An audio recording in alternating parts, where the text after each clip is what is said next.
Welcome back to Planting Alabama.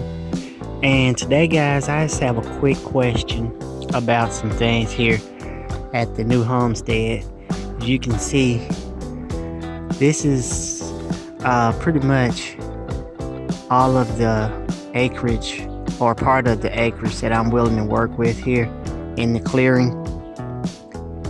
In the next couple of weeks or so, I'll be getting out here, clearing out a lot of this, cutting down a lot of the smaller trees, making room to put a good, nice sized garden out here. But my question to you guys is this: should I use container gardening, raised bed gardening, or should I go with the traditional in-ground garden? You guys decide. Let me know down in the comments. This is just a quick video. Want some insight, want you guys' input. So let me know what you think down in the comments. And until I talk to you guys next time, God bless from Planting Alabama.